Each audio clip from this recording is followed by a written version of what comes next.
ఇటువైపు వచ్చిన తర్వాత కూడా మళ్ళీ పాలకూర కావాలని అంటే వాళ్ళ కోసం అని చెప్పి మేము బ్రెజిలియన్ స్పినాచ్ కూడా మేము ఇక్కడ పండిస్తున్నాం. తీసుకుంటే 3 ఫీట్ల అడ్డం ఉంటుంది, 100 ఫీట్ల పొడవు ఉంటుంది. రకాల పంటల్ని తీస్తున్నాం. ఒకదానికి ఒకటి సంబంధం లేకుండా ఉన్నాయి. ఇది పెట్టుబడి మనకు పెద్దగా ఏం అవసరం లేదు. మా ఫామ్లో వచ్చే వేస్టేజ్ అంతా నింపుతాం. కలుపు నివారించిన వాళ్ళమైతాము. అట్లాగే అదనపు ఆదాయం, అందులో పెద్ద ఆదాయం రాకపోవచ్చు. మనము ఈ జ్వరాలు వచ్చినప్పుడు, నోరు బాగలేనప్పుడు సాయిల్లెస్ కల్టివేషన్ అని చెప్పొచ్చు. ఇది ఒక ఆకు 5 రూపాయల చొప్పున అమ్ముతున్నారు. కనుక వేస్తే కోళ్ళు కానీ పశువులు కానీ చాలా ఇష్టంగా తింటాయి. మళ్ళీ దీన్ని పశువులకు మేతలాగా వాడుకోవచ్చు. ఈ షుగర్కు సబ్స్టిట్యూట్గా వాడుతున్నారు. తీసుకుపోవాలంటే భూమిలో పెట్టే పీకలేం కాబట్టి ఇదే కనుక ఈ టబ్లో కనుక పెడితే పోతే మనకు చారాన్ని వస్తుంది. అదే కనుక మనం రా మెటీరియల్ అమ్మితే ఓ ఆటాన్ని వచ్చింది అనుకో. అట్లాగే మనం ఇట్లా వాల్యూ అడిషన్ కనుక వేస్తే రూపాయి వస్తుంది. పిట్టల శ్రీశైలం, మాది పిట్టల ఆర్గానిక్ ఫామ్ గట్కేసర్లో ఉంది. ఎంతకాలం నుంచి మీరు వ్యవసాయం చేస్తున్నారు? మేము నిజానికి మాది వ్యవసాయ కుటుంబం కాదు. మేము ఒక తెలంగాణ వచ్చిన తర్వాత తెలంగాణలో మైగ్రేషన్స్ ఆగాలి, మైగ్రేషన్స్ అయినాయి మళ్ళీ రివర్స్ రావాలనే కాన్సెప్ట్ కోసం మేము అధ్యయనం చేసే క్రమంలో మేము ఈ వ్యవసాయ రంగాన్ని ఎంచుకున్నాం ఉపాధి మార్గంగా. ఈ ఉపాధి కనుక దీన్ని ఉంటే ఎట్లా చేయొచ్చు అనే దానికోసము మేము దేశవ్యాప్తంగా మా టీం తిరిగి మేము ఈ మోడల్ని డిజైన్ చేసాము.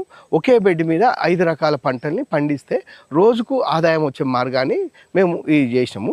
ఈ ఎగ్జాంపుల్ ఈ బెడ్ కనుక తీసుకుంటే 3 ఫీట్ల అడ్డం ఉంటుంది, 100 ఫీట్ల పొడవు ఉంటుంది. ఈ 3 ఫీట్ల అడ్డము 100 ఫీట్ల పొడవు ఈ ఒక బెడ్ మీద మేము 5 రకాల పంటల్ని తీస్తున్నాం. ఎగ్జాంపుల్గా తీసుకుంటే ఒకటేమో మీకు పైకి వేరుగేటి మునగ పెట్టుకున్నాము. మీకు ఈ మునగని అడ్డంగా పెట్టి స్టేకింగ్ వేసుకోవడం కోసము ఇక్కడ బోడకాకర వేసాము. రెండో పంట ఇది తీగ జాతిది. మూడో పంటకు వచ్చినాము. పావెకరం దాంట్లో ఇప్పుడు మనం ఈ చెట్లని కనుక వేసుకొని ఆ తర్వాత చెట్లకు ఆనుకొని ఉండడానికి క్రీపర్స్ రెండో మొక్క, మూడవది కనుక తీసుకుంటే ఈ లీఫీ వెజిటబుల్, నాలుగవది వచ్చేమో దుంపలు, ఐదవది వచ్చేమో ఇట్లా బుష్ క్రాప్ టమాటా. అంటే ఒకదానికి ఒకటి సంబంధం లేకుండా ఉన్నాయి. ఒక పెరుగుదలకు దీనికి అది కాకుండా ఉంటుంది. ఇవన్నీ కూడా సెమీ సైడ్ ఉంటుంది కాబట్టి మనకు అన్ని రకాల పంటలు ఇందులో పండుతాయి. అట్లా ఈ 5 రకాల దాన్ని ఒక పావెకరంలో కనుక పెంచుకోగలిగితే మినిమంగా రోజుకు ఒక 1500 రూపాయలు కనుక వేసుకుంటే 20 బెడ్లు అయితే 1500 అవుతుంది. 30 బెడ్లు కనుక మనం చిన్న బెడ్లు వేసుకుంటే 1000 రూపాయలు ఒక బెడ్కి వస్తుంది. ఒక పావెకరాన్ని మనము కంటిన్యూగా వారం కాదు, వారానికి ఇప్పుడు 30 బెడ్లు ఉన్నాయనుకోండి, వారానికి 6 బెడ్లు వేసుకున్నాను అనుకోండి, అట్లా కంటిన్యూగా వస్తూ ఉంటాయి. అదే కనుక మనము ఈ బెడ్లని కనుక మనం వారం కనుక చేసుకోగలిగితే 365 రోజులు ఎప్పుడు క్రాప్ మనకు వచ్చేటట్టుగా ఉంటుంది. ఇది పెట్టుబడి మనకు పెద్దగా ఏం అవసరం లేదు. అయితే మన పెట్టుబడి వల్ల ఏంటంటే కలుపుని సమీకరించుకొని కలుపుని తీసుకొని దీంట్లో వేసుకోవడమే మన పెట్టుబడి, అంతే. ఈ పంటను ఇప్పుడు మీరు వేస్తారు కదా, ఎన్ని సంవత్సరాల నుంచి మనం కొనసాగించవచ్చు పంట? ఇది జీవితకాలం వాడుకోవచ్చు. ఇక మళ్ళీ మనం దీంట్లో పెద్ద ట్రాక్టర్లు కానీ ఇంకా వేరే మెషినరీస్ కానీ రావాల్సిన పని లేదు. దీన్ని మనం డిగ్గింగ్ చేయకుండా ఆ సూక్ష్మజీవుల ఆవాసాలని కదిలించకుండా ఉండడానికి మనం బయోచార్ని వాడతాము. ఆ బయోచార్ కనుక ఉంటుంది కాబట్టి మనం మళ్ళీ దీన్ని కొత్తగా మనం వేయాల్సిన పని లేదు. మనం ఏమున్నా కూడా ప్రతి పంటకు మనము కంపోస్ట్ని కనుక సాయిల్ కంపోస్ట్ కనుక మిక్స్ చేసుకొని దీంట్లో మనం వేసుకోగలిగితే సరిపోతుంది. కలుపుని ఇది మనం తీసి మళ్ళీ ఇంకో బెడ్లో మనం కలుపుని వేసుకుంటాం, అంతే. అయితే ఇప్పుడు మనం ఇట్లా నిర్మాణం జరిగిన తర్వాత మీకు కలుపు రాదు. నిర్మాణం జరగకముందుకే కలుపు వస్తుంది. ఆ నిర్మాణం అయిన దానికి తేడా చూసుకుంటే మీకు తెలిసిపోతుంది. తక్కువ శాతం వస్తుంది. అవును, అవును. ఇప్పుడు మీకు అవుపడుతున్నాయి కదా, అది ఇప్పుడు కొత్తిమీర మధ్యలో ఉన్నది, మధ్యలో దుంప ఉన్నది, దీనికి స్పేస్ ఉన్నది. ఇది అయిపోయింది అనుకో, ఈ దుంప కనుక పెద్దగా అయినాక కొత్తిమీర వేయం, అప్పుడు తీసేస్తాం. అది వేరే అదవుతుంది. ఇప్పుడు ఇక్కడ ఇది ఉంది, టమాటా ఉన్నది, టమాటా పైకి పోతుంది. ఇక్కడ ఇబ్బంది. అదేమో చెట్టు చెట్టుకు తీగ వేస్తున్నాం కాబట్టి తీగకు పోతుంది. అట్లా నీకు దేనికి తాగకుండా ఉంటుంది. ఇప్పుడు ఈ 1/2 ఎకరాల్లో ఎన్ని మొక్కలు వేస్తున్నారు? మనం ఒక్కొక్క బెడ్ మీద ఒక రకమైనదే. ఓ దాంట్లో ఇప్పుడు ఇందులో పసుపు పెట్టినాం, ఓ దాంట్లో అల్లం పెట్టినాం, ఓ దాంట్లో క్యారెట్, ఓ దాంట్లో బీట్రూట్, ఇట్లా ముల్లంగి, ఇట్లా ఒక్కో దాంట్లో ఒక్కొక్క వెరైటీ పెట్టుకోవచ్చు దుంపలకు సంబంధించింది. మళ్ళీ ఇప్పుడు కాయగూరకు వచ్చేదాంట్లో ఇప్పుడు అడవి కాకర ఒక దాంట్లో పెట్టినాం, కాకర ఒక దాంట్లో, బీర ఒక దాంట్లో, ఇట్లా ఒక్కో దానికి అంతే మార్చుతూ అదైతే. ఇప్పుడు ఇది జనవరి తర్వాత ఇది బోడ కాకర ఉండదు, అప్పుడు వేరే పంట పెడతాం అట్లా. ముఖ్యంగా ఇప్పుడు మీరు ఇలా వేస్తారు కదా, సో వాటర్ ఎట్లా? డ్రిప్ సిస్టమ్ పెడుతున్నాం, డ్రిప్ సిస్టమే. ఓకే. మనం చూసుకుంటే ఇప్పుడు చాలా చెట్లు అయితే పెంచుతున్నారు కదా, సో అందులో అరటిలు వేసారు. సో అరటి ఎట్లా పెంచుతున్నారు? ఎన్ని చెట్లు వేసారు? ఇదంతా కూడా మేము బార్డర్ క్రాప్ లాగానే వేసినాము అరటి. ప్రతి బెడ్ చివరికి ఒక్కొక్కటి చొప్పున వేసినాము. అన్నీ కూడా దేశవాళీ రకాలు వేసినాము. అరటిలో ఏం రకం వేసారు? ఒకటని చెప్పలేను. కేరళ వెరైటీ ఉంది, చక్రకేళి ఉంది, కర్పూరం ఉంది, ఇట్లా అన్ని రకాలవి వేసినాము. కూర అరటి కూడా ఉంది. అట్లా మీరు ఎలా వేసారు? దీన్ని భూమిలోనే వేసారా లేకపోతే ఒక తొట్టిలో వేసారు? రెండు రకాలు ఉన్నాయి. ఒకటేమో భూమిలో ఒకటి ఉన్నదేమో, ఇంకో రకమేమో సాయిల్లెస్ టబ్బులలో పెట్టినాము. టబ్బులలో కూడా చేస్తున్నాం. ఓకే. ముఖ్యంగా ఇప్పుడు మీ 1/2 ఎకరాలలో ఎన్ని మొక్కలు పెంచారు? అంటే ఎన్ని కూరగాయలవి, అదేవిధంగా పళ్ళు ఎన్ని? అట్లనే ఏం లేదు, ఒక్కొక్క బెడ్కు ఒక్కొక్క రకం ఉంటుంది. అట్లా అంటే ఎన్ని రకాలు వేసారు అంటే? ఎన్ని రకాలని ఎట్లా చెప్పగలుగుతారు? అంటే ఎన్ని మొక్కలు వేసారు? ఇప్పుడు 100 మొక్కలు ఉంటే ఎన్ని మొక్కలు వేసారు? అట్లా కొలమానం లేదు. ఇప్పుడు ఒక దాంట్లో మునగ వేసిన 6 ఫీట్లకు ఒకటి చొప్పున వేసిన, ఒకటి చొప్పున మునగ వేసిన. ఇప్పుడు అరటి ఉంది, ప్రతి 6 ఫీట్లకు ఒకటి అరటి వేసిన. అట్లాగే ఒక లైన్ మొత్తం కూడా బీర వేసిన. మళ్ళీ ఇంకో బెడ్ మీద సోర వేసిన, ఇంకో బెడ్ మీద కాకర వేసిన, ఇంకొక బెడ్ మీద బోడ కాకర వేసిన, ఒక బెడ్ మీద దొండ వేసిన. ఇట్లా రకరకాల క్రాపులు ఉన్నాయి. ఇది నల్ల పసుపు. ఈ మామూలుగా సాయిల్లో కనుక అయితే ఇంత ఏపుగా పెరగది. ఇప్పుడు మీరు చూసుకోవచ్చు, సాయిల్లో కొంచెం చిన్నగా ఉంది, గడ్డ కూడా తక్కువ ఉరుతుంది. ఇందులో పోరస్ ఎక్కువ ఉంటుంది. తర్వాత ఈ ఎయిర్ కూడా సర్క్యులేట్ అవుతుంది కాబట్టి దీంట్లో మంచిగా వస్తుంది గడ్డ ఊరడం. ఇప్పుడు భూమిలో పెడుతున్నామో టైట్ ఉంటుంది, లూజ్నెస్ ఉండదు, దాంతో గడ్డ ఎక్కువ ఊరది. ఇదే కనుక దీంట్లో పెట్టడం వల్ల ఇది లూజ్గా ఉంటుంది. దీంట్లో బయోచార్ వేసినాము, మన కంపోస్ట్ వేసినాము, కొద్దిపాటి ఈ పెద్ద మొక్క ఉన్న చోట్ల ఎర్రమట్టి కూడా ఉంటుంది. ఈ 3 ఉన్నాయి. అట్లా మొత్తంగా మేము ముందేమో ఈ టబ్బు నిండా మా ఫామ్లో వచ్చే వేస్టేజ్ని అంతా నింపుతాం. ఒక లేరు పచ్చిది, ఓ లేరు ఎండిది, ఓ పెండ, ఇట్లా పచ్చిది ఎండ ఇట్లా పెట్టి మొత్తం నింపుతాం. నింపిన తర్వాత మళ్ళీ పై లేయర్గా కోకోపీటు, కంపోస్టు, బయోచారు, ఈ ఎర్రమట్టి ఇవి కలిపి వేస్తాం. అవును. అది ఎలా అండి? ఇప్పుడు అది చెప్పినా కదా, ఇది కింద అవును పైకోమో అరటి నిలబడతాయి. మీకు కనబడుతున్నాయి కదా. ఇప్పుడు అక్కడ ఒకటి ఉన్నది, ఇక్కడ ఒకటి ఉంది, ఒక్కో దాంట్లో ఒకటి. అదేమో పైకి వెళ్ళిపోతాయి, ఇదేమో దుంపలు ఇక్కడనే ఉంటాయి. ఇటువైపేమో తీగ జాతి వచ్చేస్తుంది. మధ్యలో మనకి ఇంకేమైనా స్పేస్ ఉన్న దగ్గర ఆకుకూరలు కూడా పెంచుతాం. అవును, తీసినాం. ఒక్కొక్క మొక్క నుంచి దాదాపు అరకిలో నుంచి కిలో వరకు వచ్చినాయి. సేలే, అప్పుడే అయిపోయింది. అవును. ఆకుని కాదు, దుంపని డ్రైయర్లో ఎండబెట్టి దాన్ని పౌడర్ చేసి అమ్ముతాం. ఇందులో ఈ మనం పసుపు వేసినాము. ఈ పసుపు వేసిన తర్వాత మధ్యలో గ్యాప్లలో అది అట్నే ఉంచితే కలిపి వస్తుంది. దానికి బదులుగా మనము ఉపయోగకరంగా ఉంచుకోవడానికి ఇప్పుడు దీంట్లో పెద్దగా మొలకలు వచ్చేంత వరకు, ఇప్పటికీ ఇది 3వ పంట. ఓసారిగా మెంతికూర వేసినాము, తర్వాత ఇప్పుడు కొత్తిమీర వేసినాము, అంతకంటే ముందు ఇంకోటి ఏదో వేసినాము అట్లా ఇప్పుడు ఈ కంటిన్యూగా మనము వేసుకుంటే ఇప్పుడు మళ్ళీ ఇప్పుడు ఆ ఆకులు అయిపోయి దానికి రానంత వరకు మనం ఉంచుకుంటే ఒక 3-4 పంటలన్నా మనకు వచ్చేస్తాయి కదా. 2 పంటలే రాని, ఒకటే పంట రాని, ఆ కలుపుకు పెట్టే పైసల్ని మనం దీంట్లో అదనపు ఆదాయంగా తీసుకోవచ్చు కదా అని మేము ఇట్లా ఒక్కొక్క దాంట్లో కొత్తిమీర, ఒక దాంట్లో మెంతి ఇట్లా వేసుకున్నాం. మళ్ళీ తీసేస్తూ ఉంటాము. మళ్ళీ అక్కడ కలుపు రాకుండా అయిపోతుంది. మనం కలుపు నివారించిన వాళ్ళమైతాము. అట్లాగే అదనపు ఆదాయం, అందులో పెద్ద ఆదాయం రాకపోవచ్చు, ఎంతో కొంత ఆదాయం వచ్చినా కూడా అది ఉపయోగమేగా. కనీసం ఆ రోజు కూలీ మందం వచ్చినా కూడా ఉపయోగం కదా అని చెప్పి మేము ఇట్లా చేసినాము. ఇట్లా దీనివల్ల ఇంకో ఉపయోగం ఏంటంటే ఆ చెట్టు కూడా రావాల్సిన పోషకాలు దీని ద్వారా కూడా అందుతాయి. అట్లా కూడా ఉపయోగం ఉంటుంది. ఇది బోడ కాకరకాయ. ఇది మనకు జూన్ నుంచి డిసెంబర్ వరకే ఉంటుంది, ఈ 6 నెలల మాత్రం. ఆ తర్వాత అది మళ్ళీ ఎండిపోతుంది, మళ్ళీ జూన్కు మళ్ళీ వస్తుంది. ఇప్పుడు మేము బోడ కాకరకాయ ఉంది, పొట్టి కాకర ఉంది, పొడుగు కాకర ఉంది, 3 రకాలు ఉన్నాయి. ఇట్నే రైతుల దగ్గర నుంచి ఒకరు మనం తీసుకొని మళ్ళీ ఇంకోటి వేసినాం.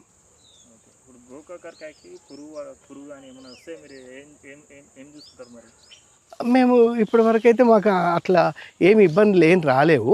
వాళ్ళు వచ్చినా కూడా మా దగ్గర ఉన్న ఈ రెమెడీస్ ఉన్నాయి, వాటితో మేము చేసుకుంటాం. బయట నడుస్తుంది. ఇది నిజానికి ఫారెస్ట్ ప్లాంట్. ఇది ఫారెస్ట్లో మాత్రము వచ్చేది. ఇప్పుడు ఇట్లా ట్రెడిషనల్ ఫార్మర్స్ కూడా మనం ఈ న్యాచురల్ ఫార్మింగ్లో కూడా మేము ఇవి చేస్తున్నాం. ఇది చెనంగి చెట్టు. ఈ చెనంగి చెట్టు వల్ల ఉపయోగం ఏంటంటే ఇప్పుడు మనము ఈ జ్వరాలు వచ్చినప్పుడు, నోరు బాగలేనప్పుడు, వారికి పచ్చడి కనుక చేయాలన్నప్పుడు ఈ ఆకుతోటి చేసిన పచ్చడి, టమాటా చింతపండుతోటి కానీ కలిపి మిరపకాయ ఇత్తులతోటి కనుక చేసి పెడతారు. టేస్టింగ్ బర్డ్స్ అవి పోయినప్పుడు ఇవి తీసుకోవడం వల్ల చాలా ఉపయోగం ఉంటుంది. అంటే ఇప్పుడు తీసుకున్న తర్వాత దానికి ఏమన్నా తినే వస్తువులు కానీ ఏమైనా తినొచ్చా, తినకూడదు? ఇది మామూలు పచ్చడే, జనరల్ పచ్చడే. ఇది హెల్తీ కోసం ఉపయోగపడే పచ్చడి. ఇది పాతకాలంలో మన పెద్దవాళ్ళు చాలా విరివిరిగా వాడేవాళ్ళు. ఇది ఇప్పుడు ఈ మోడల్ అంతా కూడా సాయిల్లెస్ కల్టివేషన్. ఇప్పుడు మీకు ఇక్కడ చూసుకుంటే మనం ఈ ఫామ్లో వచ్చిన కలుపునంతా కూడా మేము దీన్ని ఎండ నింపేసి దాంట్లో ఒకదాని మీద ఒకటి ఎండుగడ్డి, పచ్చిగడ్డి, పేడ నీళ్ళు, ఎండుగడ్డి, పచ్చనీళ్ళు, పేడ నీళ్ళు, పేడ నీళ్ళతో పాటుగా మా దగ్గర ఉన్న జీవామృతం కానీ, గోకృపామృతం, వేస్ట్ కంపోజర్, ఆ క్షణానికి ఏది ఉంటో అది వేసి దీన్ని నిండా నింపుతాం. దాని మీదకించి కంపోస్టు, కోకోపీటు, మళ్ళీ ఈ కోకోపీటుగా బదులుగా మేము ఊక వాడుతున్నాము. తర్వాత ఈ బయోచారం, మట్టి, ఈ 4 మిశ్రమంతో ఇది చేస్తున్నాము. ఇది ఒక లేయర్ మందమే, పూర్తిగా కాదు. అంటే మొత్తంగా ఏం చెప్పొచ్చు అంటే సాయిల్లెస్ కల్టివేషన్ అని చెప్పొచ్చు. ఇది మేము నేను నాగాల్యాండ్ నుంచి తీసుకొచ్చిన ఈ నల్ల పసుపు తీసుకొచ్చి నేనే ఒక 4 సంవత్సరాలుగా దాన్ని కంటిన్యూ మన 20 కిలోలు తీసుకొచ్చిన. 2,000 రూపాయల కిలో చొప్పున తీసుకున్నప్పుడు. ఇది రోజ్మేరీ ప్లాంటు. ఈ రోజ్మేరీ ప్లాంట్ జనరల్గా లేడీస్ అయితేనేమో వాళ్ళు తలలో మన ఎంటుకలు సిల్కీ కావడం కోసం వాడతారు. అట్లాగే చాయ్ కాచుకొని తాగితే చాలా బాగా ఉంటుంది. మనం ఇప్పుడు నీలఫూరు కేఫ్లో వచ్చే టేస్టు ఈ ఆకులు వేయడం వల్ల మనకు చాయ్ వస్తుంది, అట్లా బాగుంటుంది. ఈ మన పొలం ఉన్నప్పటికీ ఉన్నాయి, కంటిన్యూస్ వాడుతుంటాం. క్రాప్ తీస్తుంటాం, మళ్ళీ కట్ చేస్తుంటాం, మళ్ళీ కొత్తగా పెడుతుంటాం, అది అవుతుంటుంది. ఈ ఆకు మన దగ్గర ఫామ్లోకి వచ్చిన వాళ్ళు తీసుకుంటారు. ఇది లక్ష్మణ ఫలము. ఈ లక్ష్మణ ఫలము మెయిన్లీ ఏంటంటే మామూలుగా ఇది పండు వస్తుంది. అయితే చాలామంది క్యాన్సర్కు పరిష్కారము పండు అని అంటారు. నిజానికి పండు కాదు, ఆకులు. ఈ ఆకులతోటి కనుక మనం కషాయం చేసుకొని తాగితే బాగుంటుంది. దాని కీమోథెరపీ మార్నింగ్ ఒకసారి, ఈవినింగ్ ఒకసారి, 2 పూటలు తీసుకుంటే కీమోకు ఆల్టర్నేట్గా ఇది వాడుతున్నారు. మెజార్టీగా ఇప్పుడు ఇది మార్కెట్లో మనం చూసుకుంటే ఒక ఆకు 5 రూపాయల చొప్పున అమ్ముతున్నారు. పచ్చి ఆకులు మీరు నీలఫర్ హాస్పిటల్ దగ్గరికి కనుక పోయి చూస్తే ఆ చుట్టుపక్కల క్యాన్సర్ హాస్పిటల్ ఉంటుంది, MJM క్యాన్సర్ దగ్గర, నీకు కిలోకి 1000 నుంచి 1500 రూపాయలు ఆకు అమ్ముతున్నారు. ఇట్లా రైతులు కనుక ఇవి కనుక కొన్ని చెట్లు పెట్టుకోగలిగితే వాళ్ళకు అదనపు ఆదాయం వస్తుంది. మనం ట్రెడిషనల్ ఫార్మింగ్ చేస్తూ దాంతోపాటుగా ఇట్లా మనం చెట్లు కనుక పెట్టుకోగలిగితే అదనపు ఆదాయం వస్తుంది. ఇట్లా సొంటి పెట్టుకోవాలని చెప్పి మేము కోరుతున్నాం. అవును, ఇదే చెప్పినా కదా ఇంత మనము సాయిల్ వేసి ఇదంతా కూడా మనం మన కలపంతా కూడా దీంట్లో నిండా నింపి మనం బయోచారు కంపోస్టు ఇది మొత్తం పెద్ద వృక్షంలాగా అవుతుంది. బట్ మనం ట్రిమ్మింగ్ చేసుకోవడం వల్ల ఇట్లా గుబురుగా ఇక్కడనే అయింది. మనం కట్ చేసుకుంటాము, ఆకులు అమ్ముతుంటాము, మళ్ళీ కట్ చేస్తాము, మళ్ళీ అది మళ్ళీ బుష్ వస్తుంటుంది అంతే. మనం చేసుకునే దాన్ని బట్టి ఇదే కనుక వదిలేసి ఒకటే కనుక తీసేస్తే పైకి చెట్టు అయిపోతుంది. అట్లా కాకుండా మనం ఇట్లా బుష్ లాగా తయారు చేసినాం. మళ్ళీ ఇది మళ్ళీ కట్ చేస్తాం. ఇప్పుడు మళ్ళీ కట్ చేస్తే మళ్ళీ ఇంకోటి వచ్చేస్తుంది. అట్లా ఈ చెట్టు కొంచెం కాకరకాయ లెక్క ఉంది, కొంచెం అదే విధంగా మనకు పొప్పాయిలాగా ఉంది. అయితే పొప్పాయిలాగా కనబడుతుంది కానీ ఇది పొప్పాయి కాదు, ఇది ఛాయా చెట్టు అంటారు. ఈ ఛాయా 2 వెరైటీలు మన దగ్గర ఉన్నాయి. ఒకటేమో ఈడిబులు ఒక వెరైటీ, మిగతాదేమో పశువులకు వాడదాము. ఈ పశువులకు కనుక ఈ ఆకు కనుక వేస్తే కోళ్ళు కానీ పశువులు కానీ చాలా ఇష్టంగా తింటాయి. దీంట్లో వేయడం వల్ల మనకు ఈ ప్రోటీన్ పర్సెంటేజ్ ఎక్కువ ఉంటుంది. దాంతో వాటికి పాల దిగుబడిని పెంచడానికి ఆస్కారంగా ఉంటుంది. ఇప్పుడు మనం చూసే ఆ మొక్క బ్రహ్మజమ్ముడు అని మనం ఇక్కడ పిలుచుకుంటాము. మన బ్రహ్మజమ్ముడికి ముళ్ళు ఉంటుంది, ఇది ముళ్ళు ఉండదు. ఇది మెక్సికన్ వెరైటీ. మామూలుగా దీన్ని 5 రకాలు ఉపయోగించుకోవచ్చు. మనము బీరకాయలాగా కూర వండుకోవచ్చు, మళ్ళీ దీన్ని పశువులకు మేతలాగా వాడుకోవచ్చు, మళ్ళీ బయో ఎంజైమ్ లాగా వాడుకోవచ్చు, సిఎన్జి గ్యాస్ కోసం వాడుకోవచ్చు. అట్లాగే ఈ మళ్ళీ మనం కంపోస్ట్ లాగా కూడా వాడుకోవచ్చు. ఇట్లా అన్ని రకాల ఉపయోగకరంగానే ఉంది. ఇది కనుక దీంట్లో పశువులకు మేత కనుక ఇస్తే ఫైబర్ ఉంటుంది, ప్రోటీన్ ఉంటుంది. దాంతో వాళ్ళకు పాలకు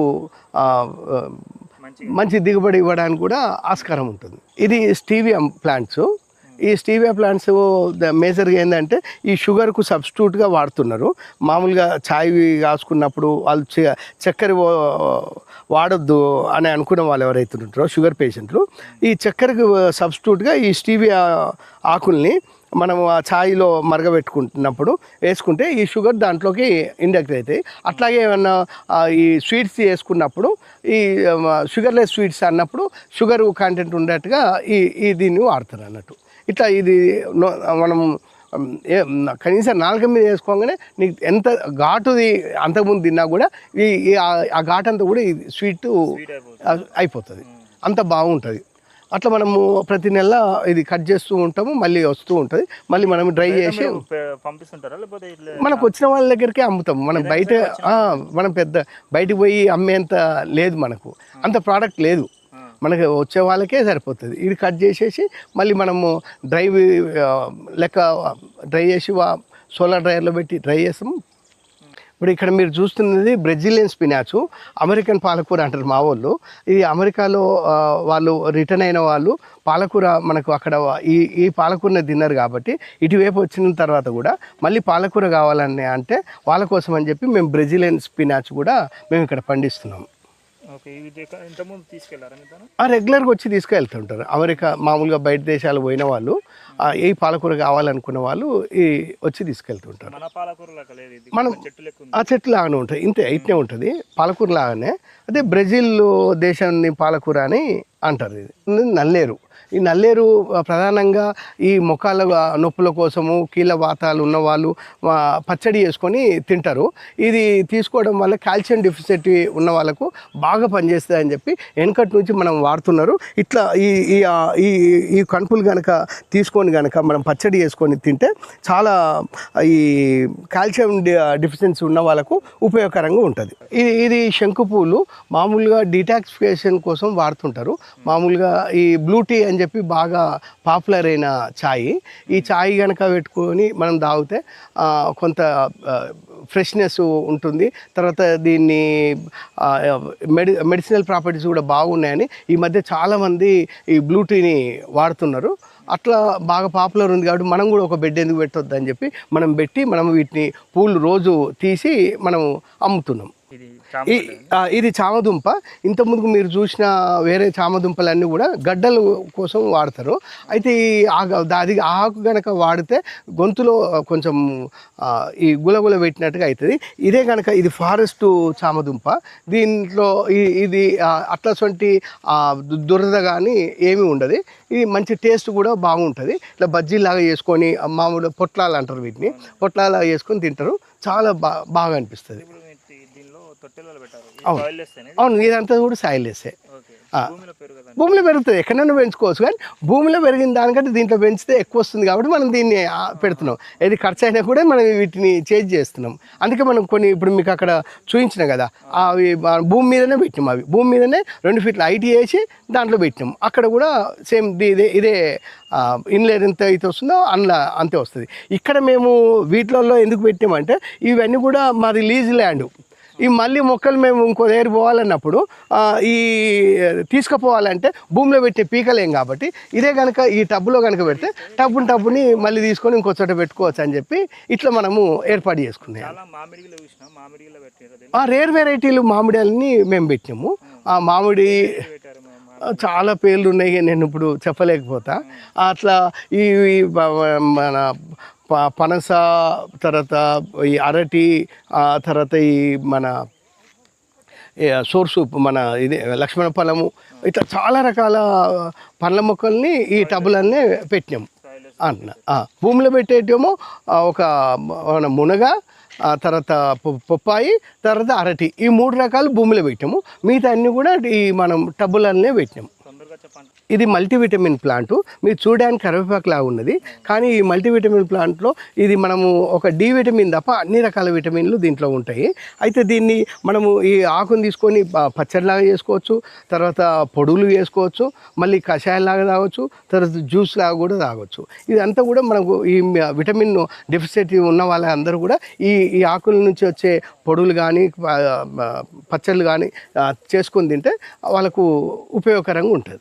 చాలా మంది హాస్పిటల్ దగ్గర అవుతున్నారు, నేచర్కి దగ్గర అవుతున్నారు, హాస్పిటల్ దగ్గర అవుతున్నారు. దాని గురించి మీరు అయితే ఇట్లా ప్రకృతిలో కనుక ఉండగలిగితే నీకు హాస్పిటల్ పోవాల్సిన పని లేదు. అట్లాగే మనం వండిన ఆహార పదార్థాలు తీసుకోవడం వల్ల కూడా ప్రధాన సమస్య అవుతుంది. కాబట్టి మనం ఎంత వీలైతే అంత రా ఫుడ్ కనుక తీసుకోవడానికి ప్రయత్నం చేస్తే మనకు ఈ హాస్పిటల్ పోవాల్సిన పని ఉండదు. అయితే ఇప్పుడు మీరు ఇప్పటిదాకా మనం ఎట్లా పని చేసినాము ఏంది అనేది ఇప్పటిదాకా మీకు వివరించిన.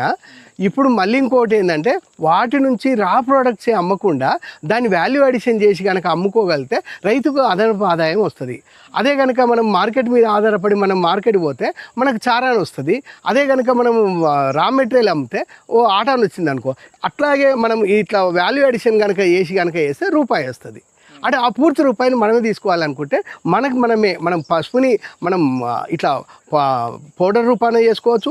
అదే పసుపుని పౌడర్ రూపాన చేసి ఇంకా మనకు మిగిలితే మనం దాన్ని ఇట్లా పసుపు నుంచి మనం కుంకుమ తయారు చేసాం. మీకు ఎక్కడ పోయినా కూడా కుంకుమ కనుక చూసుకుంటే మీకు సింథటిక్ కెమికల్స్ తోటి తయారు చేస్తారు. ఈ పసుపు ఈ కుంకుమ కనుక మీరు స్మెల్ చూస్తే అద్భుతంగా ఉంటుంది. మీరు ఇదేంటంటే మొత్తంగా మన పసుపుతోటి తయారు చేసిందే. ఇట్లా మనం ఎలాంటి కెమికల్స్ కానీ ఇంకేవి కానీ మనం కలపలే, అట్లా వాడుతున్నాం. అదే మాదిరిగా మన దగ్గర పశువులు ఉన్నాయి కాబట్టి పశువులతోటి వచ్చిన వాల్యూ అడిషన్ మనము పెండని మనం పాల మీదనే ఆధారపడకుండా ఆ పెండ నుంచి కూడా మనం ఉత్పత్తులు తయారు చేసుకోవచ్చు. కాబట్టి ఆ పెండ నుంచి ఉత్పత్తులు చేసి మనం వాటిని కూడా మార్కెట్ చేసుకోగలిగితే అదనపు ఆదాయం వస్తుంది. అట్లాగే మనం తెచ్చుకున్న కూరగాయలు కానీ ఆకుకూరలు కానీ మిగిలి ఉన్నాయి అనే సందర్భం కనుక వచ్చినప్పుడు మనం సోలార్ డ్రైయర్లో పెట్టి అవి పౌడర్లు చేసి ఇట్లా పౌడర్ల రూపాన కూడా మనం అమ్ముకోవచ్చు. ఇట్లా రకరకాల వస్తువుల్ని ఇది కాదు అనేది లేదు. అట్లాగే చివరికి మన దగ్గర ఉండే గరక కూడా ఇవాళ ఎంత విలువైందంటే గోధుమ గడ్డి తాగే వాళ్ళకు దానికంటే ఇంకా ఎక్కువ పోషక విలువలు కలిగినది. తర్వాత సోరియాసిస్ కానీ షుగరు తగ్గియడం కోసం బీపీకి కానీ ఇట్లా ఆటో ఇమ్యూని డిజార్డర్స్ ఏమున్నా కూడా అట్లా వాటికి చాలామంది ఈ మన గరక గడ్డిని మనం వాడుతున్నారు. అవిటిని కూడా మనం ఇటు డ్రై చేసుకొని కనుక అమ్ముకోగలిగితే అదనపు ఆదాయం ఉంటుంది. అట్లా మనం కలిపే కదా అని చెప్పి కనుక వదిలేస్తే అది అది మనం తగలబెడితే ఉపయోగం లేదు. ఆ కలిపే కదా అని చెప్పి మనం దాన్ని కనుక అదైతే మనకు ఇప్పుడు ఇక్కడ ఎన్నో చెట్లు ఇప్పటి వరకు మీకు చూపించినవి చాలా కలుపు మొక్కలుగా మనం చూస్తూ ఉంటాము. ఆ కలుపు మొక్కల్ని మనం చూపించి మనం దాన్ని నిజానికి ఎన్ని కూరగాయ మొక్కలు ఎన్ని ఔషధ గుణాలు ఉన్నాయో మీకు ఇప్పటివరకు చూపించిన. కాబట్టి రైతులు కూడా ఎవరికి వారుగా తన పొలంలో ఉండే ప్రతి వస్తువుని ఇట్లా వాల్యూ అడిషన్ చేసి అమ్ముకోగలిగితే వాళ్ళు ఆరోగ్యంగా ఉంటారు, సమాజానికి కూడా ఆరోగ్యాన్ని ఇచ్చిన వాళ్ళు అవుతారు.